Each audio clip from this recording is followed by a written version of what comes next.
de Janeiro, de tantas vistas, revela seus encantos mais tranquilos nas belezas de suas serras.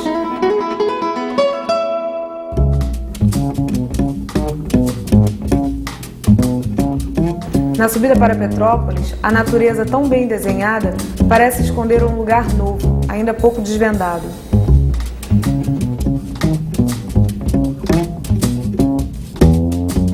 Mas a chegada à cidade logo revela que seus encantos já foram descobertos há algum tempo.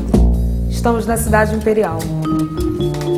Petrópolis, que é a única cidade imperial das Américas, completa esse ano 166 anos. A cidade ela foi fundada em 1843, né, numa sugestão de Paulo Barbosa, que era o mordomo da Casa Imperial, que foi a Petersburg, então sugeriu ao imperador que fundasse Petrópolis numa alusão a Petersburg.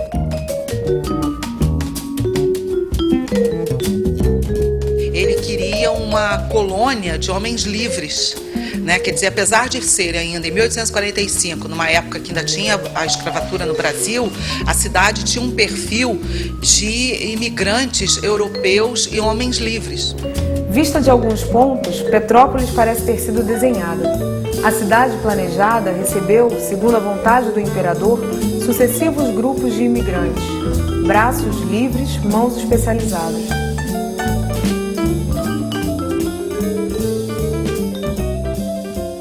A cidade, quando ela foi planejada pelo Major Köhler, ele planejou Petrópolis com o nome dos quarteirões de acordo com as regiões que vinham os colonos. Nós temos, por exemplo, a Rua Mosela, que na época era quarteirão Mosel, baseado no rio Mosel. Quando os colonos vieram para cá, foi uma leva muito maior do que se esperava, porque quando se traduziu o contrato para eles virem para cá para construir as estradas, né, do caminho novo para Minas Gerais, eles traduziram as suas famílias.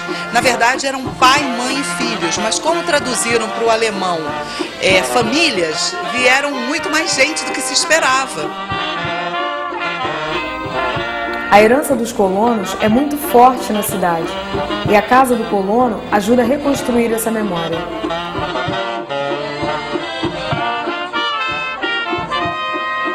É a primeira leva de colonos e ela é extremamente original na sua estrutura e na sua localização. E essa massa é uma massa onde mistura barro, tudo, né? Barro com capim, enfim, eles faziam mesmo a base do estuque, né? Isso é original? Isso já foi reformado. Já foi reformado, né? né? Porque são esse essas estuque geralmente são essas pedras, né? Esse piso aqui também era dessa forma, né? 1845 que os colonos chegaram aqui.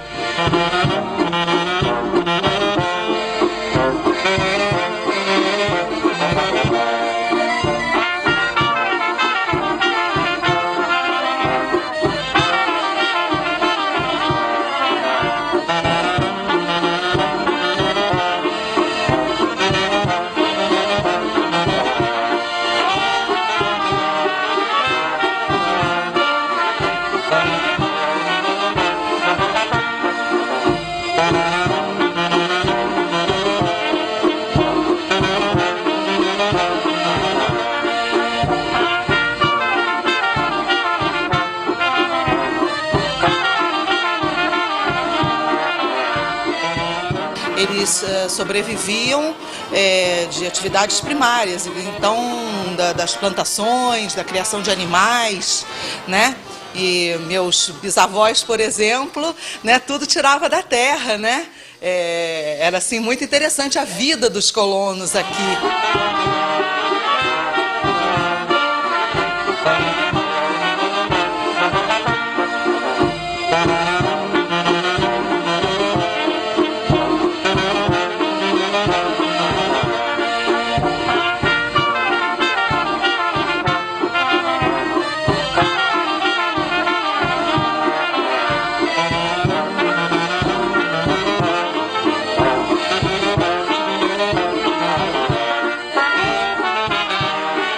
Os alemães de longe vieram, no Rio de Janeiro desembarcaram. A Serra do Mar subiram, sofrendo de fome e frio. Muitos morreram, mas os que vieram, vieram felizes, por realizarem seus sonhos. Seus sonhos eram construir uma cidade, onde pudessem continuar suas festas, sua cultura, cultivar sua paz e harmonia, deixando-nos de lembrança sua alegria.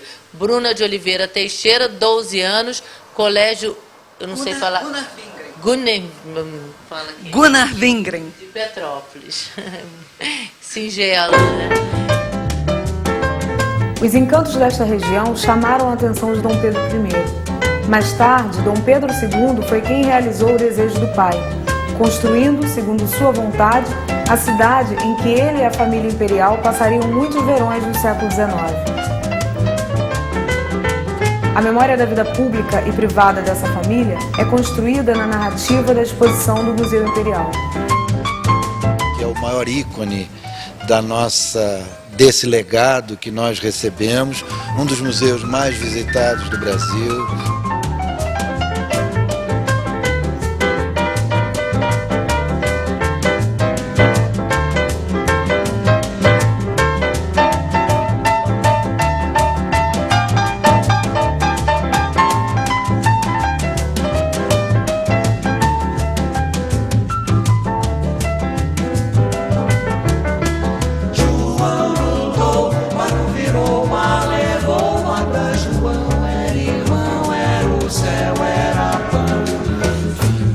João no mar, Deus quem quis levar, quem levou pro fim.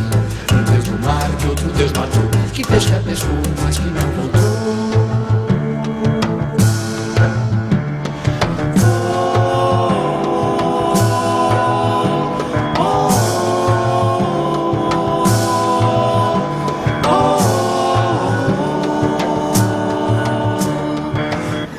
Agora nós vamos entrar numa sala em homenagem a uma pessoa que nem conheceu este palácio, que foi o pai do imperador Dom Pedro II, que foi Dom Pedro I.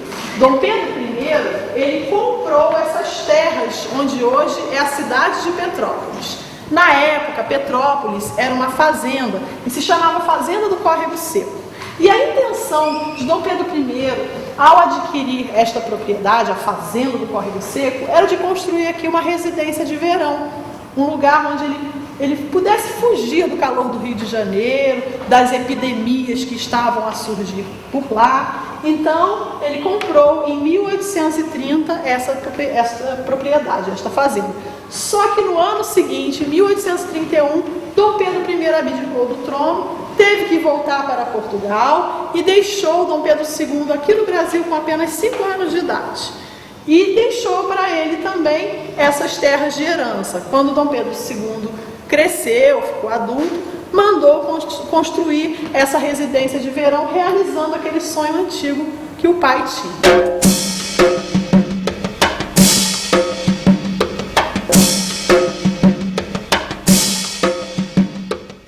Palácio, essa casa construiu uma cidade. Então nós estamos sim procurando assumir essa liderança, criar condições para que as casas históricas, para que as cidades ao longo desse percurso possam sim interagir com essa política nacional a partir da liderança do Museu Imperial.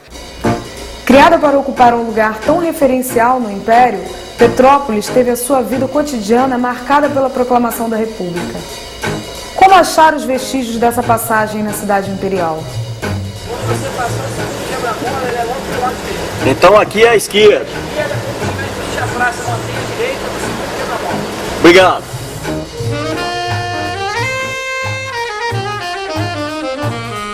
Chegamos ao Palácio do Barão do Rio Negro, um legado do Império apropriado pela República. O palácio foi construído em 1889, quer dizer, ele terminou de ser construído em 89 pelo Barão do Rio Negro. O Barão do Rio Negro era um comerciante de café. E essa sala em que a gente está, inclusive, tem a representação dos grãos de café no piso. Foi a homenagem que ele fez ao fruto da fortuna dele, né?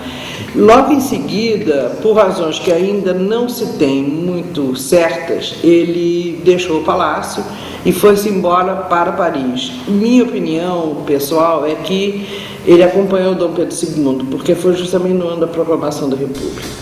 A casa voltou a ser ocupada em 1893, pois durante a revolta da Armada, o clima tenso fez com que o presidente Floriano Peixoto decidisse sair da área de conflito para se abrigar aqui em Petrópolis.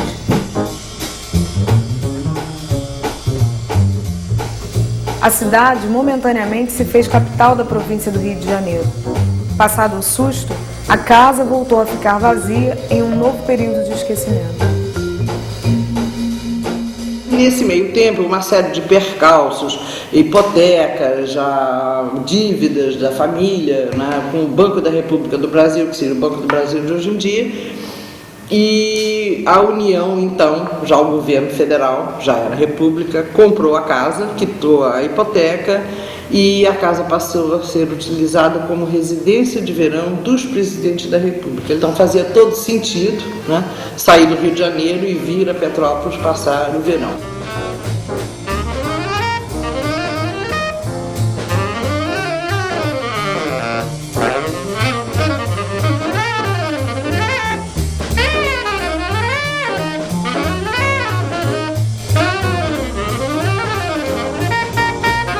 Iniciou essa fase que permaneceu com bastante dinamismo até a mudança da capital de novo para Brasília. E aí de novo perdeu o sentido.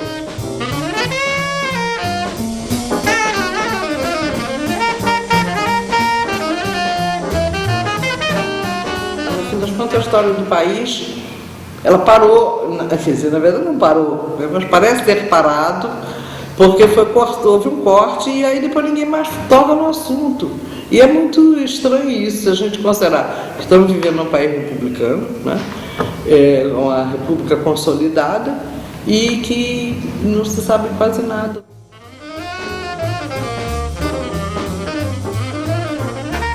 Além do Barão do Rio Negro, os espaços de memória de Petrópolis revelam outro personagem cuja própria vida transita entre a tradição da cidade imperial e os ares modernos republicanos.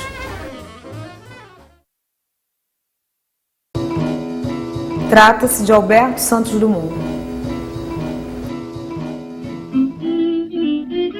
Nós estamos aqui, né, na Rua do Encanto 22. Esse é o endereço dessa casa.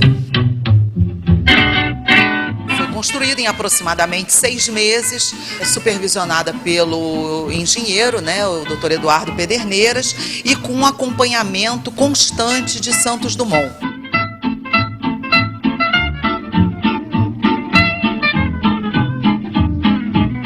Ela demonstra exatamente uma personalidade de Santos Dumont. Nós costumamos dizer aqui que se alguém quer conhecer Santos Dumont enquanto pessoa, basta observar os detalhes e a postura de Santos Dumont enquanto construtor desse espaço. E Santos Dumont deu o nome a esse espaço de Encantada, né? Porque ela fica situada no Morro do Encanto. Por que Santos Dumont escolheu Petrópolis para construir a sua única casa, né? Porque quando ele morava no Brasil, normalmente ele ficava hospedado em casas de parentes ou então na casa de Cabangu, onde ele nasceu, em Minas Gerais. Primeiro, Petrópolis era um ícone, né, em termos de Brasil, para que as pessoas viessem para cá. Eu imagino também que a partir de um dos acidentes que Santos Dumont sofreu em Paris, né, numa das suas ascensões, que ele recebeu da princesa Isabel uma medalha, né, de São Bento para que o protegesse, e daí iniciou-se uma amizade.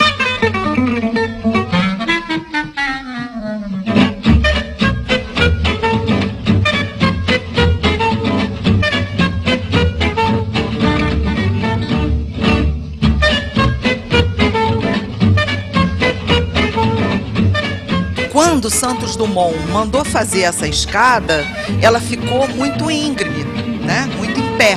Como Santos Dumont era um inventor e buscava soluções para as situações, ele criou a escada com degrau recortado em forma de raquete, porque ao subir não se bate com a perna no degrau de cima. Exatamente porque o que eu falei lá embaixo, você põe a mão esquerda e o pé esquerdo. lá embaixo se põe o pé direito e a mão direita. Então essa pode ser uma explicação em termos de coordenação motora, né? Que na verdade desconstrói aquele imaginário de que se inicia com o pé direito por superstição.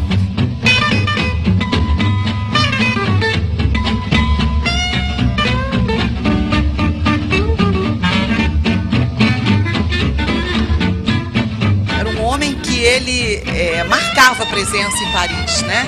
Então ele ditava moda, ele inovava. Chapéu sempre com as abas para baixo, era que uma das vezes um de seus balões pegou fogo e aí ele foi tentar abafar e com calor o chapéu Panamá amoleceu. E quando ele colocou na cabeça, as abas ficaram para baixo e aí isso se tornou moda em Paris.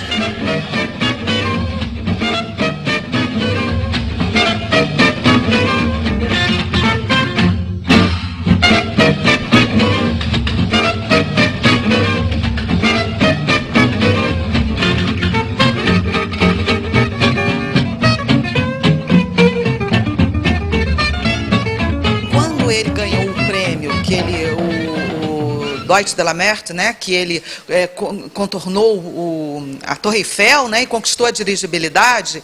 O prêmio que ele ganhou dava para comprar um castelo em Paris. Parte ele dividiu com seus mecânicos e uma outra parte entregou ao chefe de polícia para que tirasse do penhor as ferramentas que estavam penhoradas para que as pessoas tivessem possibilidade de voltar ao trabalho.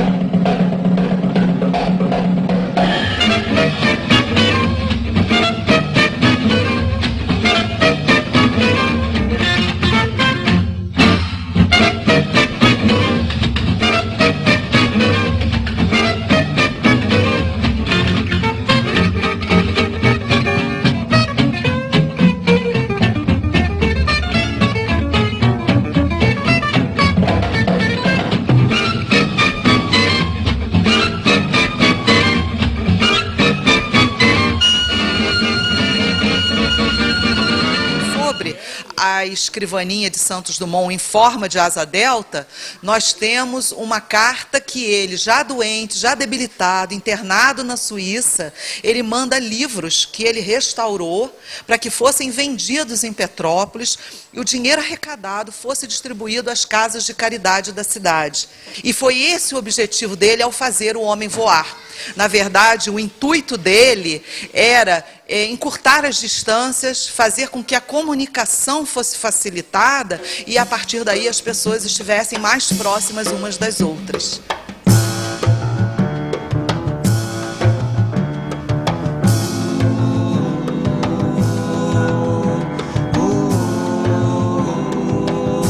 A Casa de Santos Dumont fascina os visitantes nesta cidade que fez da cultura o seu grande atrativo.